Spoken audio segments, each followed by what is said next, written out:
How an evidential medium differs from a regular medium? Nope.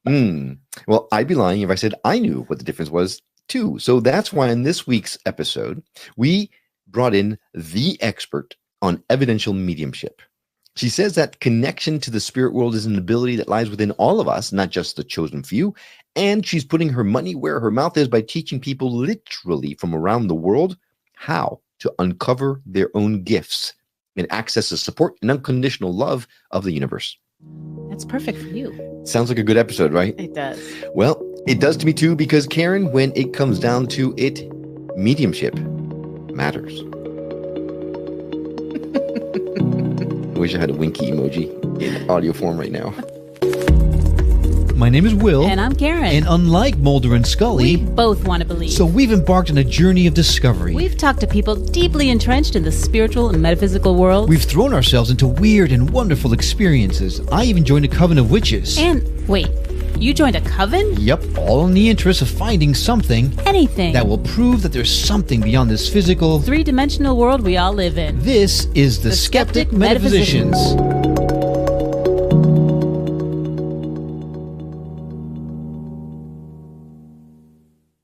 Hi, I'm Will. And I'm Karen. And this week we have with us the international phenom, Hannah McIntyre. Hannah is an evidential medium, spiritual teacher, and host of the Mediumship Matters podcast. Her down-to-earth, no-nonsense approach to mediumship appeals to people around the world who are looking for easy-to-understand teachings delivered with lots and lots of humor. She sounds like she's right up our alley. She works with live audiences in the UK and internationally online to demonstrate mediumship and to prove the continued existence of the spirit world. We are excited to learn where this conversation is going to take us. So welcome to the show, Hannah McIntyre. How are you? I'm great. Thank you so much for that amazing introduction. Oh, I'm so glad you heard it. I wasn't sure. We're on a different platform, so we're hoping that things go well. So bear with us if we have some technical challenges. But anyway, we had the pleasure of being on your show a little while ago and had such an amazing conversation that we could not wait to get you on ours. Let's answer that first question right off the bat that we touched on earlier in the show. For those that may not know the difference, what exactly is an evidential medium? Well, I think lots of mediums work evidentially, but for me, an evidential medium is somebody that works with proof, undeniable, indisputable proof of the continued existence of the spirit world. So the way I liken it, and I know this might be a trigger for some people for my first answer, but here we go, is that when you're working with spirit guides and the way that some mediums work and the way that sometimes I work, when we are giving messages or readings, there is that kind of grey area where you could talk about things that do apply to your sitter and are true and are correct, but could also apply to lots of people. For example, you've had a bumpy journey with twists and turns in the road, but I can see you've been working on your healing and your energy, and now you're moving into a new phase, which could very much be true and evidential to that sitter, but is also probably true to most sitters. When you work with evidential mediumship, you are bringing in indisputable proof of the person you are communicating with in the spirit world. So if you've got a grandmother that rides a motorbike and smokes a pipe, that is a yes or a no. There is no, well, I can kind of understand what you mean by that. She either rode a motorbike or she didn't. So that's where I think evidential mediumship differs from other kinds. Will, that is right up your alley. He is always wanting the proof. Even when it kicks him right in the face, he still doesn't see it. So this is perfect. Exactly. I was just going to say, this is going to be a fun conversation because, we've had mediumship readings before and things like that. And it's like someone in the room has someone with the name of starts with the letter M. It could be Mark, Mike, Mother, Mustafa. It could be anybody, right? Mm-hmm. So it's exciting that you deal with evidence. Why would someone who's a medium not then be evidential? Like, why wouldn't every medium do that? Does it call into question some folks? I know this is kind of controversial. Wow, what a gentle start we're having with this podcast of my own creation. You're getting me back for coming on mine now, aren't you? The questions I asked you. I see how this goes. Indeed, but the journey for evidential mediumship is hard, and it's brutal, for want of a better expression, because you have to be in such a vulnerable space to commit wholeheartedly to the exact specific thing that you are getting, that it is a vulnerability, and it brings up a lot of your human. There's a lot of that voice going on in your head all the time going, what if you're wrong? You're going to look like an idiot. You're stood in front of 100 people right now. You're making this up, you absolute twazzock. And so it's trying to find the strength to follow that path. So I worked with spirit guides and stuff like that for spirit guides. I worked with spirit guides for 7 years before I moved into evidential mediumship, and it was still such a trigger for me, being in that vulnerability of offering something to somebody that ultimately was a yes or a no. The very black or white nature of it does make it difficult. The other thing that I just want to say about evidential mediumship, which is what makes it hard, is if mediumship worked the way that we all imagine mediumship working, from watching it on the TV, from watching Ghost Whisperer, from watching Medium, where somebody in human form is speaking to a spirit who is speaking back like I speak to you, then there is no excuse for anything to be wrong. It should all be 100% right. But of course, that isn't how it works. People in spirit do not have voice boxes. They are not speaking to us. They are sending an energy to us, which we are interpreting, which is where it becomes difficult. Because when you say to people, I'm an evidential medium, they say, great, tell me my nan's name and her date of birth. Which would be fine if they could speak, because if they could speak to me and I hear them like I hear you, then that would be expected.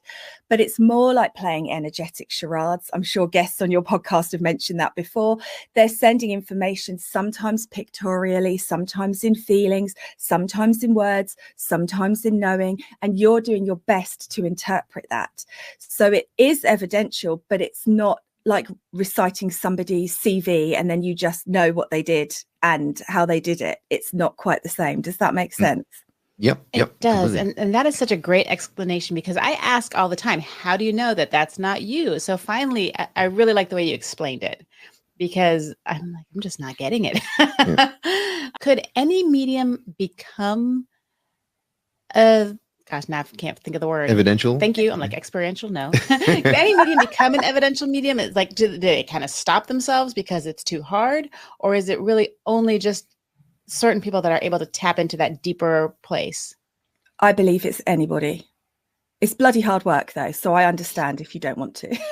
If I knew what I know now when I started, I can't say in wholeheartedness that I would have followed the path, because it is such a lot of pressure and it is so difficult and it is so all-consuming, and it is constant evolution and analysis and looking at what you've done. Was it good enough? And why didn't I take that further? Why didn't I trust into this bit? Why didn't I do that bit? So it is a pressure.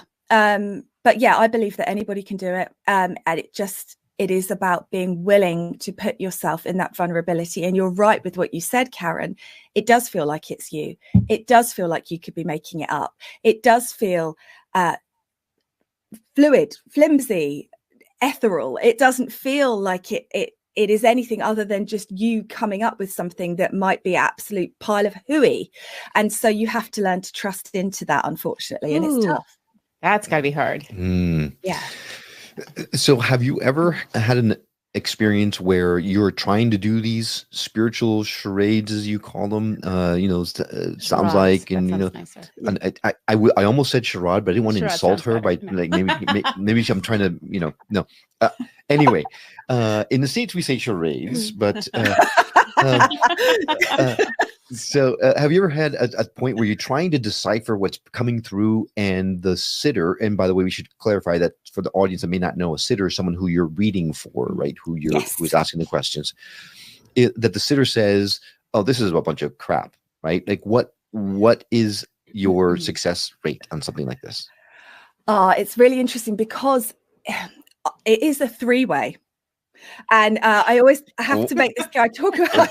This is a family show. Family show, Hannah. But it is a collaboration. So because it is an energetic experiment, there is the spirit who is always in alignment, and then there is you as the medium, and there is the sitter, the person who's receiving the message, and the energy is a collaboration. And what so many people expect is for you to instantly get into that deep blend, instantly be able to pull the most specific, amazing piece of evidence out of the hat instantly. And it is actually a process. So what can happen is at the beginning, when you're saying, I've got a grandmother here and I know she liked baking, everyone in the audience goes, because, you know, everybody's grandmother likes baking. Yeah, right? oh, show me an Anne that didn't like baking, Hannah. No offense to the grandmas out there who don't like baking, right? It takes all kinds, but there are lots of grandmas who enjoy baking. But you would rather have the one that didn't as an evidential than you would have the one that did. And I say that with two grandmothers in spirit who are both bakers. So it's that thing where people have to allow you as the medium to get into a deeper blend. It's not instantaneous, and it does have an ebb and flow to it. And that ebb and flow is the result of the energy that is created in that space. So it's partly how the medium feels and partly how the sitter is responding. So it's a great irony if you come to a reading closed off with your arms folded and that go and then prove it kind of energy, it actually makes it harder for the medium to be able to do it because you're not bringing your energy into the mix. Right. So I do believe you should be skeptic. I do believe that you should be questioning, but you have to also be open and willing to go on a journey with the medium. Right. And that can be the hard bit. And yes, sometimes in readings, because it's normal, we get no's. I get no's all the time. And when I first started working with spirit, I was like, right, I'll know I'm with you when I get nothing but yeses. And this is glorious and magnificent. And it looks like what I see on the TV, which of course is highly edited. And when I was going out there, I know, who'd have guessed? When you go out there and people say no, it used to feel like someone had stabbed me in the heart and I'd be like crushed. Whereas now I say, okay, because sometimes it can be how I'm describing it, the language that I'm using, the words that I'm using, people are not quite understanding the same meaning behind a word that I understand. And that can be a no. Sometimes they've forgotten. The number of times people have said no to me in the moment and then messaged me afterwards and gone, oh my God, I've just realized. Mm-hmm. May I share a story about that? Of course. Yeah. We love stories. Okay, so I had a sitter that I was working with one-on-one, and I was talking to her about her mum's ashes. I knew her mother had been cremated, and I kept saying, there's a rose with her ashes. And she was saying, absolutely not, no, no, no. And at the end of the reading, she said, the ashes were completely wrong, Hannah, because we haven't spread them yet. We've only just got them. So there's no rose connected with her ashes. And I said, I don't know what I was seeing. I really felt like there was something to do with a rose. The following day, she sent me a photo. The container the ashes had come in from the crematorium had a rose up the front of it. Oh my gosh. That's so awesome. So, I know. But in the moment, she was absolute, hard, complete no. Don't know what you're talking about. Absolutely not. So as an evidential medium, sometimes you can get it wrong, but also sometimes you have to allow your sitters to go through a process to understand it. So it's tough. Right. Wow. Talking about really kind of taking some time to get into that state so you can do these readings. Now, what is your take on those mediums that you hear about that are in the grocery store and they see some guy buying some potatoes and they're like, oh, your mother has a message for you, you know, you're allergic to potatoes or whatever. Is that real? For those who are only listening to the show, you did not see Hannah's reaction just now. It spoke volumes. So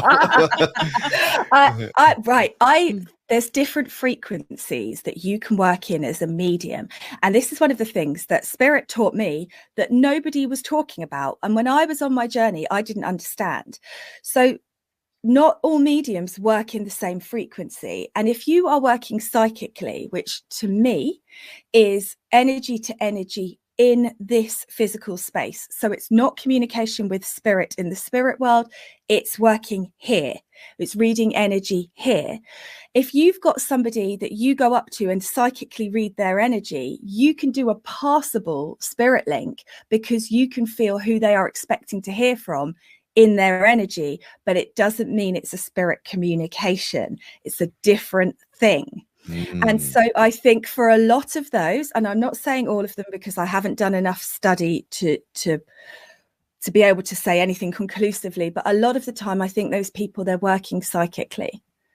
And because we know that a lot of them are set up, they are stooges in the grocery store. They're not, so they know they're going to get something. And of course, if you're going to see a medium, or you're going to get a reading, you start thinking about who you might hear from and what they're going to bring through as evidence. So in your energy field, because you've been thinking about it, is a lot of information about that spirit. So you can pick that up as a psychic and bring that through, but it is not the same as the altered state that you need for evidential mediumship. Okay. Well, that makes sense. It does. Yes. Completely. Yeah. Unfortunately, we have to take a break. So give us just a few minutes. When we come back, we are going to talk to Hannah about how someone could maybe tune in or tap into their own gifts. And we'll talk a little bit more about her podcast, Mediumship Matters, as well. So stay with us. We'll be right back.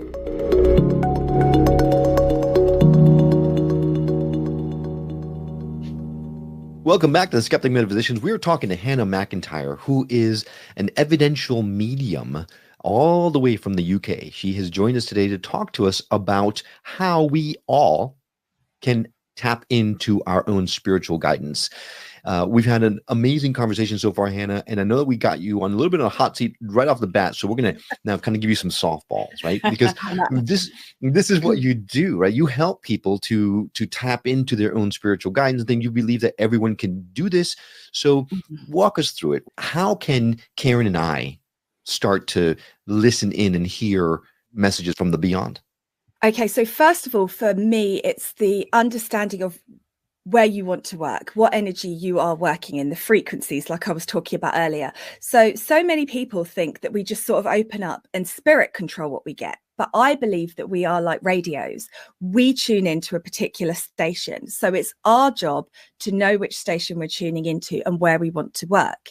So if you want to get a message from spirit guides, you would set that intention. I want to be working with spirit guides, and naturally your energy will move into the space that it needs to work with spirit guides. I want to provide proof of evidence of loved ones in the spirit world. Your energy will naturally move into the evidential frequency. So it's about knowing the difference, knowing when you're in psychic, knowing when you're with spirit guides, knowing when you are working evidentially. And then it is a case of trusting that whatever you get, no matter how random, how weird, how out of context, you go with it. And one of the things that I'm really passionate about is momentum, because that is what creates the great blend. So when we first start working with spirit, we say, oh, I've got a dad here. And then you go, is it a dad? I feel like it's a dad. What if I'm wrong? What if it's not their dad? I better not say dad. I'm not sure if it's dad. By which time we've stopped the blending process. It's not happening because we've just held that first piece of evidence and we're second guessing it. So I always say you have to imagine yourself as a bit of an infection. And the longer that you hold on to stuff, the more you infect it with you. So if you want to work in evidential mediumship, and it works in spirit guide frequency too, the best thing that you can do is say what you are getting as quickly as you possibly can, often without even really understanding it yourself. And as you do that, you will build a deeper blend with that spirit. So my view is at the beginning, you should be bullet pointing evidence very, very quickly, not getting hypnotized with what you're seeing, not trying to find a story in it, but very much so I've got a grandmother here and I know she's a big personality, she's very loud presence, and I need to talk about her here having real pain in her hips, and I know she passes of a heart condition. I do feel that she's been in the spirit world for about a decade, if not longer, and she's joined in spirit by her husband. But you want to be quite quick with all of it, because that is how you start that blending process. And then you want to be moving into a space where you can allow things to slow down once you know that you're blended. Gotcha. And so it's always about being mindful of where you feel that tipping point in the blend is that's going to give you what you want. Gotcha. So, Karen, I think we found our episode title, Humanity is an Infection. You're welcome. Oh, Lord, I've dated some bacteria, that's for sure. I'm sure you meant to say before Will. Well, dated, not married, dated. Let's just clarify this thing. All right. So it's almost like free association, right? It's Yeah. what I'm hearing, like just letting things flow and not attaching yourself too much to it in order for the messages to come through. Now, do you have to put Absolutely. yourself in a certain mindset before something like this can happen, or does it happen to you all the time? It happens instantly. I do not believe in preparatory work. Now, I do believe in a generalized preparation of your own energy. So lots of people meditate. If meditation works for you, fantastic. But the biggest and most important thing to me is that you spend a bit of time with yourself. Lots of people find spirit when they're wanting to escape themselves. But actually, if you can't sit and be with you, as soon as you get a space to open up to spirit, you're going to fill it with yourself. And that becomes the problem.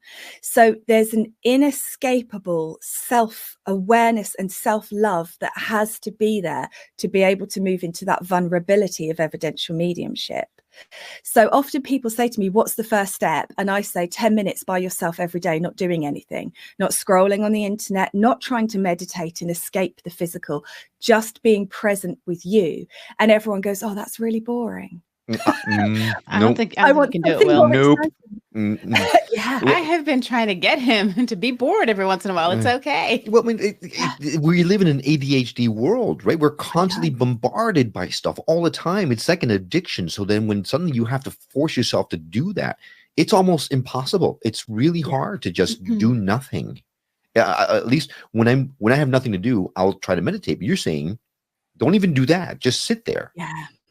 Don't try and escape. So many people meditate to escape themselves. I'm going to go off now and I'm going to escape all of my problems and all the parts of myself I don't like. And I'm going to float around in the ether and it's going to be lovely, which it is. I'm not saying, I'm not saying don't meditate, but you also have to be in your human. Present with you. What is your body saying to you today? What is your mind saying to you today? What emotions are rising within you? What memories need you to sit with them and be with them so you can put them to rest? And that is the problem. Spirit always showed it to me like a giant chalkboard, and all of our stuff is written all over it. And when we want to communicate with spirit, they will always find a space to write on the chalkboard. But if you want to really hear them and really be aware of them, you have to have enough space on the chalkboard for them to be able to write bigger. So it's as if they're trying to be seen within all of the noise of everything that's going on with you. So if your chalkboard is rammed full of your to-do list, things to do, your worries, your concerns, this, that, and the other, they will write on it, but they might be writing in the space in a letter A, and it will feel really small and insignificant. The more space there is in your energy, the more you can receive from spirit. That makes so much sense. It really does. The way you explain it is perfect. And it also makes me think that it is that instant gratification of scrolling or whatever, but I think it might subconsciously be a culture of avoidance, avoiding those negative thoughts or those sad feelings. So maybe that's, if you look at it that way, Will, maybe it'll be easier. I mean, for me, honestly, truth be told, it is just really boring. It's just, I can't just sit there for 10 minutes and do nothing. But Hannah, you're saying things that I've read, I've heard many times, right? Eckhart Tolle talks about it in depth, about just being in the moment and just doing nothing. Neil Donald Walsh, in conversations with God told him about the importance of doing that. I mean, there's all these different teachings that we get, but it's so much easier said than done. I guess it's just a matter of having the discipline of just doing it. Start small, start with a couple minutes and build your way up. Absolutely, Karen. I mean, that's the same with meditation. I'm sure when you started your journey with meditation, if you'd said 40 minutes, come on, you'd have got fidgety. 6 minutes in, how long's it been? This is going to be So start with a minute. And I always have my list next to me. So, because my brain is an ADHD type brain, it's very active, which is actually good for mediumship as long as you have enough space. So I actually think part of my superpower is the fact that my brain works quickly, is the fact that it's busy. So I always have that. So when something comes up, like you didn't take the food out the freezer for dinner, or you forgot to pay that bill, or you forgot to send that birthday card, I've written it down. Whereas otherwise, I'll spend my whole 10 minutes going, don't forget the chicken, don't forget the chicken. Oh my God. You are so speaking to me right now. That's exactly. Oh my gosh, so much. Even in meditation, sometimes it's like I can't focus my mind because I can't. If I don't like force it into my head, I'm going to forget it. When I get out of my meditation, I'm going to be like, what was I thinking about? What was so important I got to do? That's so smart. Yes, I'm going to start doing that now. Yay. Write down stuff as well, not just sit there. I might try, but we'll see. I know the importance of it. I do. Hannah, I would be remiss if we didn't take a few minutes to talk about your show, because I listen to it all the time, and your show is interesting because you do different episodes or different topics, right? So you share different mediumship readings on your show. You also do readings for the upcoming week. You do different things. Every episode is different, and I love that.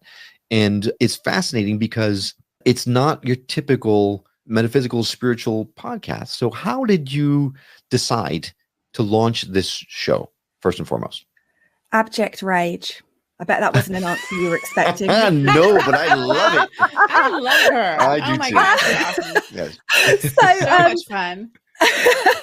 in the UK, we have some very, very famous mediums with big followings. And I was watching one of them do a Facebook Live, and I thought, this is amazing. They've got 1 million followers. I cannot wait to watch this. And then with no shame, no bat of an eyelash, just absolute, they said, your loved ones in spirit are drawn to the energy of shares on social media. If you want your loved ones to come through, I need you to share this to build a bridge to the spirit world. Oh, Oh good my Lord. God. Yeah. And That's I went, shameful. That's awful. Excuse me? Yeah, it was just such manipulation. And I think spirit just, I know we like to talk about the light and love, but I also do feel that anger can be a fascinating motivator if we don't cut ourselves off from the emotion as judging it as bad. It's not great when you want to go key your neighbour's car because they keep parking in front of your house, but it is a useful motivator. Unless you want to key your neighbor's car, then anger is really useful for that. Yeah, namaste.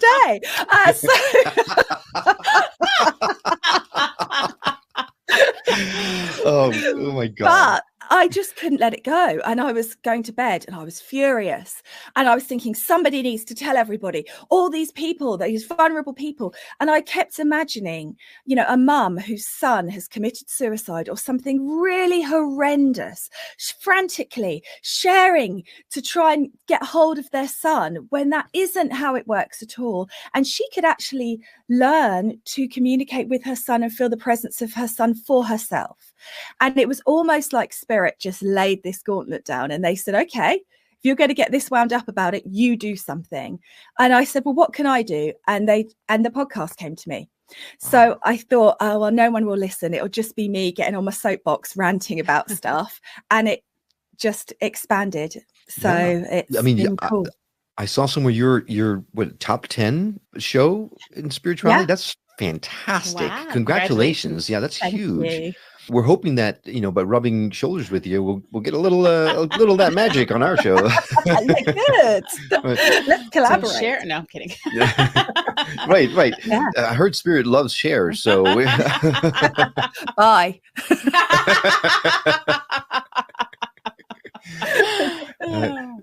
So then, who would you say that your show really would appeal to? Who's your target audience? Oh, that's an interesting question. I think it's anybody that feels like there is more, but is not expecting me to have all the answers. Because one of the things that I feel is really important is the acknowledgement that we evolve. And as we evolve in consciousness, our understandings can change. So you can have something that is true at one level of consciousness. And then as you expand into another level of consciousness, it is a different, but also true. Both things can be true. And so for a lot of my podcast, it's exploration of things that I've experienced and seen and discussion. Why is that? What's going on with that? Because healthy discussion is a collaboration. It's two different energy points meeting where we can learn from each other. And I think that's something that's really missing in the mediumship teaching that I received when I was looking for teachers. It was very much, this is how it is. And when I would say, but why? They would say, we don't ask. This is how it is. This is how it's always been. And so I actually like the why. I like the mechanics. I like the unfoldment of understanding things like spirit not having a voice box. No one ever said that to me, but it's so obvious when you know it, why it works the way it does. And so things like that, that's what it's all about. I got to ask the question because I'm sure a lot of people out there are curious how you came to know all this information. How did your abilities, for lack of a better word, how did they come to you? How did you realize that you were an evidential medium? Right. Well, it's just a journey. My friend, I was a PA at a music school, minding my own business. And one of my friends came in and just went, I've got your granddad here, and did a spirit link with my granddad. And I knew mediums existed. And even though I missed my grandfather desperately, it never occurred to me to go visit a medium. It was not something that was part of my experience, my understanding at all. And then she did the spirit link, blew my mind, and then said, oh, you should come to my group. So I went to her group thinking that I was going to watch other mediums work. I thought, oh, I cannot wait to see different people getting messages. This is going to be amazing. And when it went around the group and they went, your turn, I was a bit like, excuse me, what? No, I'm just here to be in the audience. This is not for me. And they said, oh, yes, it is. And that was it. It just started. And that was a spirit guide circle. So I developed my connection with spirit guides, did Reiki qualifications, things like that over a period of a few years. And then evidential mediumship. I just kept thinking, I wish, though, that I could communicate with people's loved ones in spirit. But that's not how my gifts work. That's not my journey. That's other people's journey. If I could do that, I would know that I could do that. And spirit kept going, give it a go. Do a course, try. And I kept going, no. If you wanted me to do it, I would know it by now. And I would be sent on that. And one day I just went, okay, blow it. Signed up for a course and started. But I have to say, most of my learning has come from spirit guides teaching me. And that is as simple as asking the question and allowing the answer to come. All of your listeners will be able to get information to help their expansion and spiritual growth if they ask the question and allow it to unfold. It might not come back instantly. It might not come in words, but it will rise in you as a knowing. There will be something that comes across you on social media or something you read that is a piece of the puzzle. And if you stick with it and you allow it to unfold and you don't expect it to be instantaneous, you can do all of your unfoldment yourself.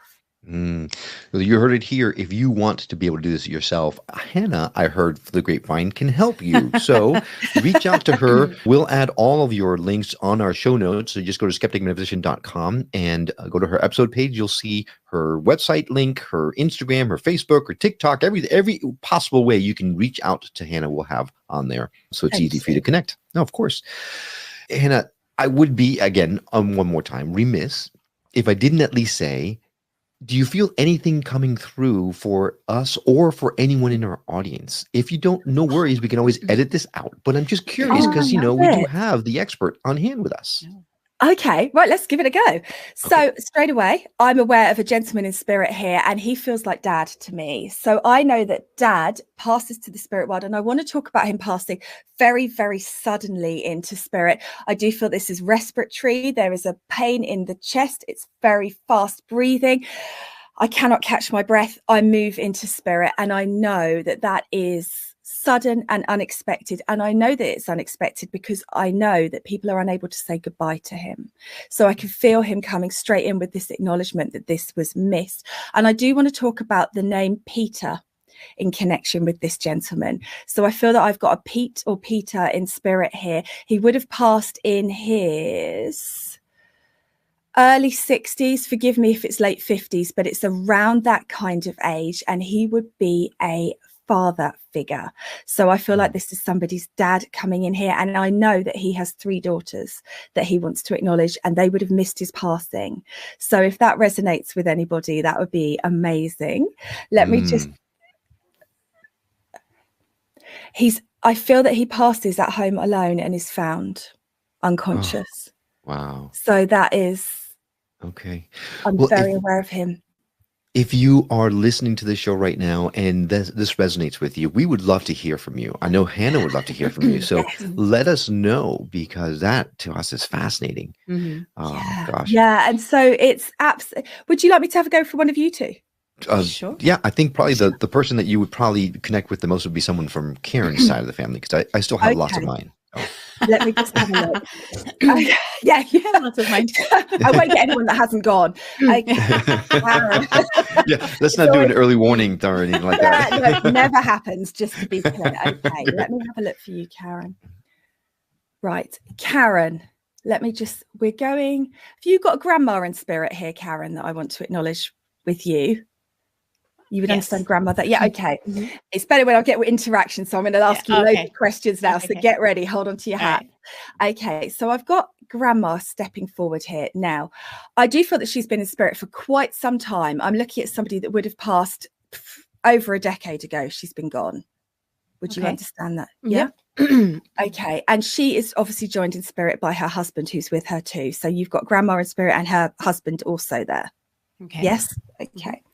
Let me just feel into this. Right. So these two would have been together for a really, really long time. I feel that they have been married for eons. We're looking at sort of 50 years plus here for these two together. Does that make sense? It does. Okay, good. And she's also making me aware that she would have you've got a ring of hers. Okay. So both. Well, no, but I have two different grandmothers in the same situation. Okay, that's fine. One of them has a longer marriage and one of them gave me her ring. Oh, bugger it. Let me just work out. Not having this. Bear with me 2 secs. Okay. Right. One of them is married to a gentleman who wears a uniform, who would have worn a uniform. Do you understand this? Yes. Okay. Is that the one with the ring? Both. No. Right, bear with me, I'll get some more for you.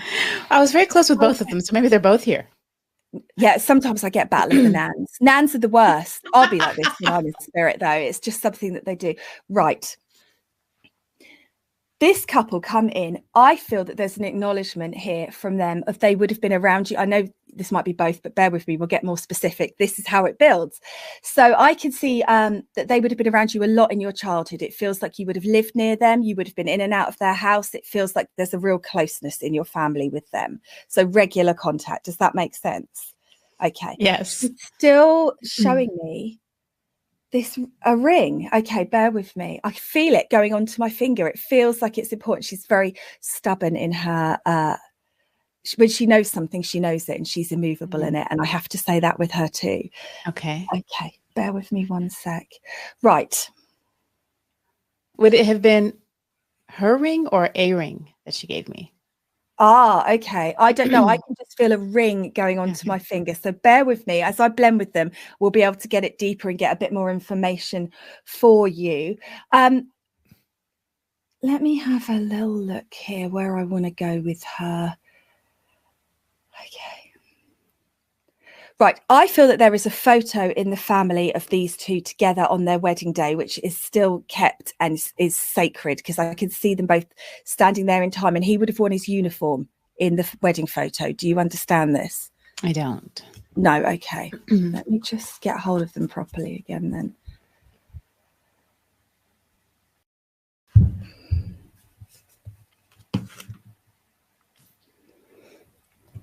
Right. There is a photo of the two of them. They're stood side by side. I feel like I want to be in front of an archway. I can see them both. And I know it's important because I know that's how they stand in front of me right here. Let me just see what else she wants to show me, and I'll build some power with her. There is a... Right.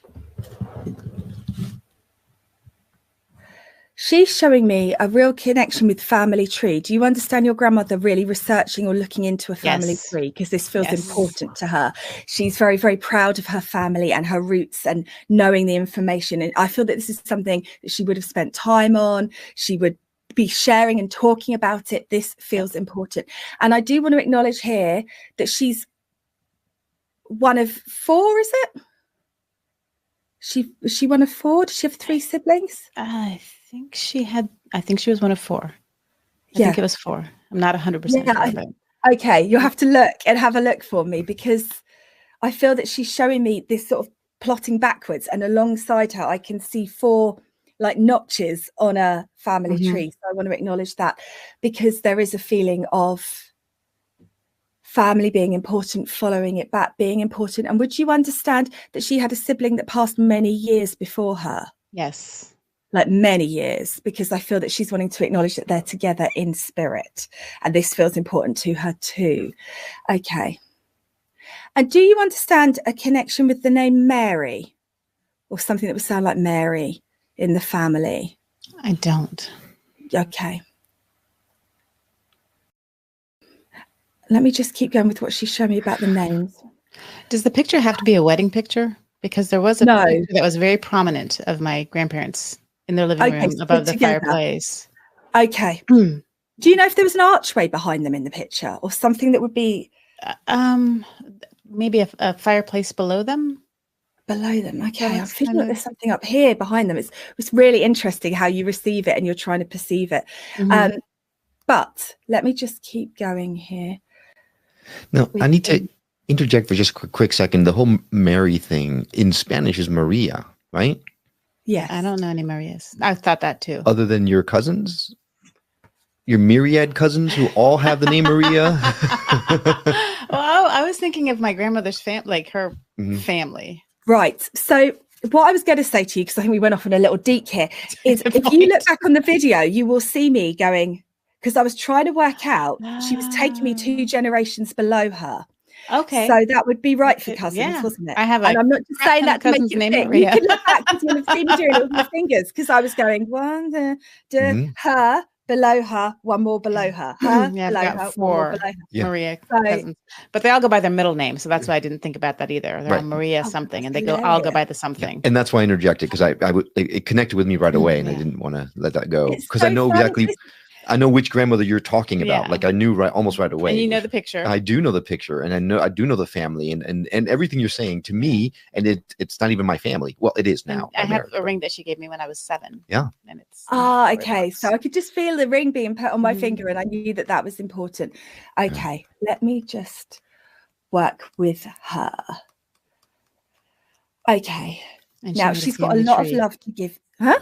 She made a family tree thing that she sent out to all the family. Yeah. Oh, I love it. Good. So I'm glad that she's able to share that. Now, she is a lovely lady. She is very loving families. I mean, I know she's made a family tree, but she's also fiercely protective of her family. But she can be very straight talking as well. Would you understand this with her? So if you ask her for something, she will tell you it, how she feels, her opinion, no holds barred. Does that make sense? Yep. Very hard-headed also.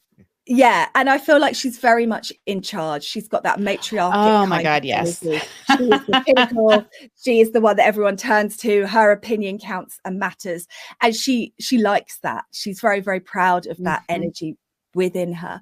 And I do feel with her husband, he is accommodating of that. He knows his place in the pecking order, and he loves her. There's absolute love there. I can see it, but she's definitely the one in charge. Would you understand that? Yeah. Good. Okay. Because I feel that they're acknowledging that. Now, am I right in saying that he passes to spirit before her? No. Other way, bugger. Yeah. Okay. So would you understand there being about 7 years difference? No, it was within a year. Both in a year. Okay. Yeah. Is it 7 months then?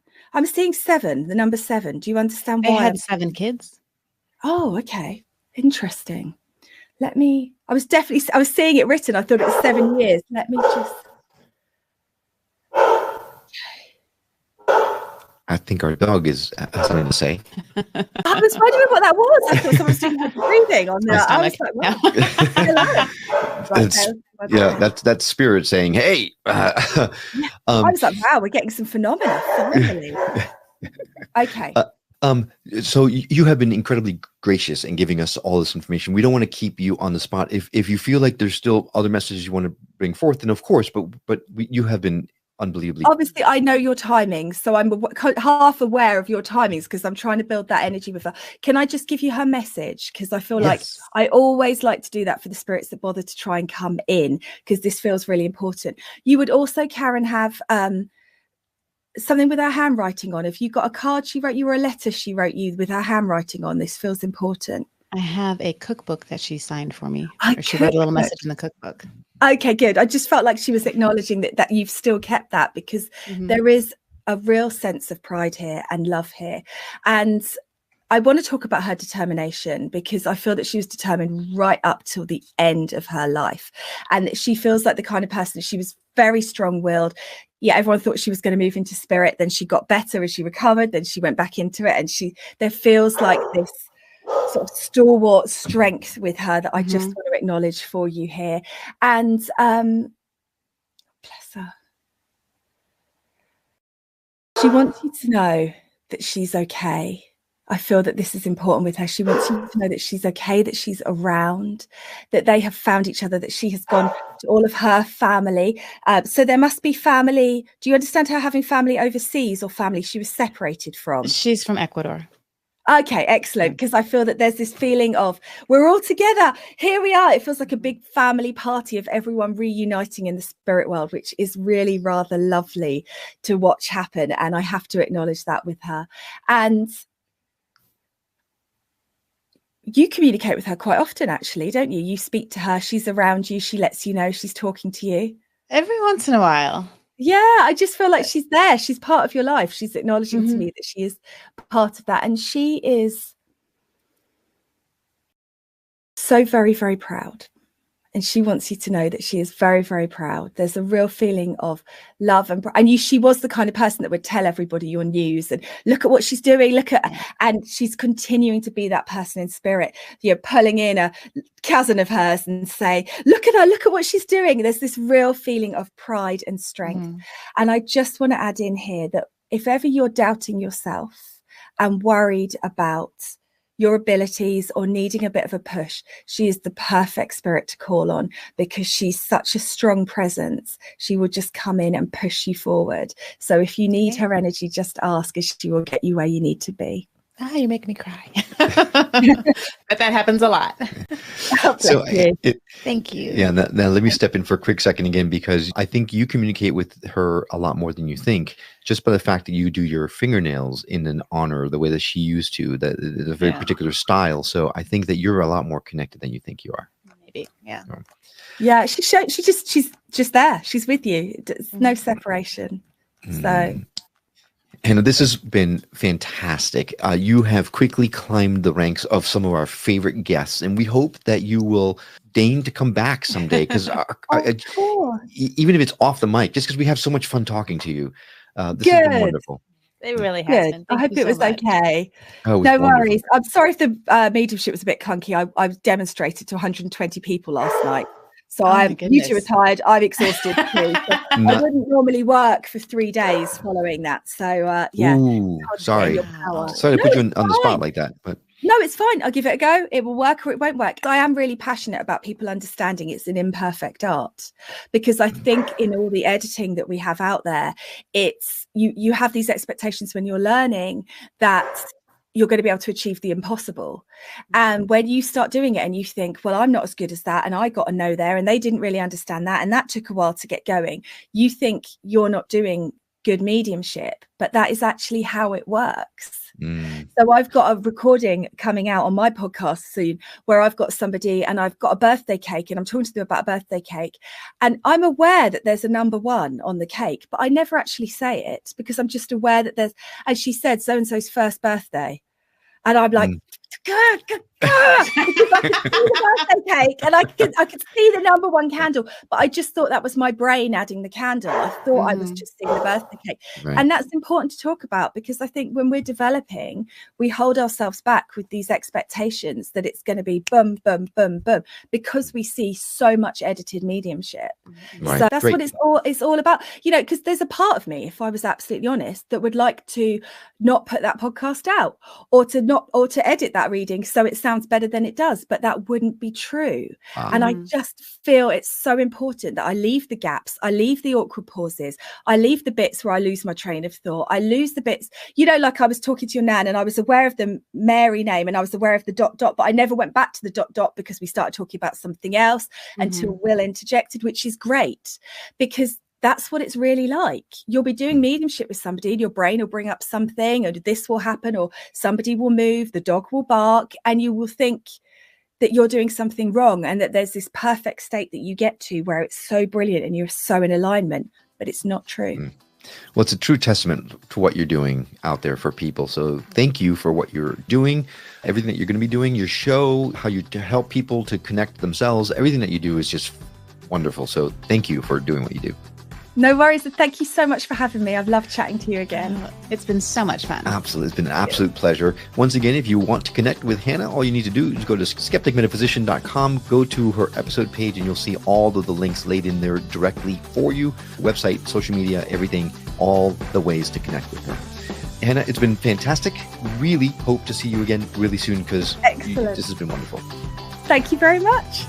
And a huge thank you to you. Yes, you, the person that hit play on this episode. We know that there are tons of options out there, and having you decide to come along on our journey of discovery with us is an absolute honor for us. We hope you've enjoyed this conversation as much as we have. If you did and you feel called to give back, we invite you to visit our website at skepticmetaphysician.com, where you can donate to the show or subscribe as a member through our Buy Me a Coffee campaign. Your support will go a long way towards allowing Karen and I to bring you these wonderful conversations and teachings in more and more robust ways. Of course, if contributing to the show content is what you're looking for instead, well, we'd love for you to contribute by sending us a voicemail or an email from our website, or leave us a review on Apple Podcasts or any other podcasting platform that supports them. Karen and I love hearing from those that are moved to message us. It truly does fuel our passion.